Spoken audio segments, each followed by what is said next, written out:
it comes right down to it, the reason you're buying the wind chime is the sound. And the sounds last so long. It's not just a ping, but it's just a resonance that just continues, so that when another one of the tones is given, it just makes such a pretty mellow mixture. Well, it makes it more relaxed and more homey having the wind chimes around. Like the same feeling you get if you're at an ocean and hear the waves. The peaceful feeling of tranquility, it's all centered on the sound. And you can't get that sound without using the right materials, the right production techniques, having the right people to do it. That's what really separates us from our competition, is the sound of our product. A lot of times you're not quite as appreciative of that until you listen to a set that's not of that quality.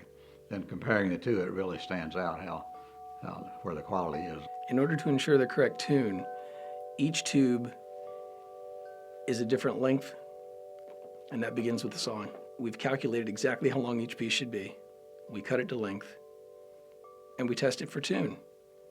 If we don't drill it at exactly the right point along that tube, we're going to dramatically affect the sound.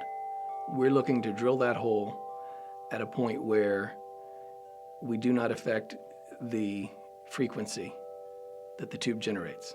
They're not tinny or tainy, they're full, deep sounds and quite mellow.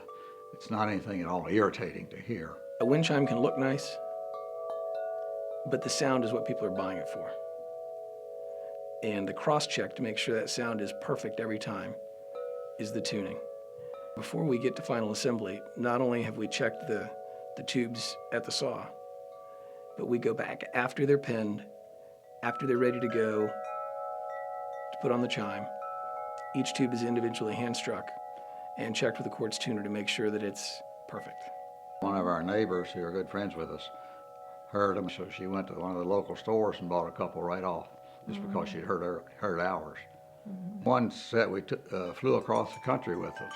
We put them in the bottom of our suitcase. We were afraid they were going to take them out because of these tubes, but we took them out to the West Coast on an airplane and then repackaged them and gave them to some friends we were visiting out there. They were very appreciative. Put it up on their deck immediately. They were thrilled. We have a product that the sound and the price point and the design to fit any consumer. It's the very highest quality that of any that we've seen.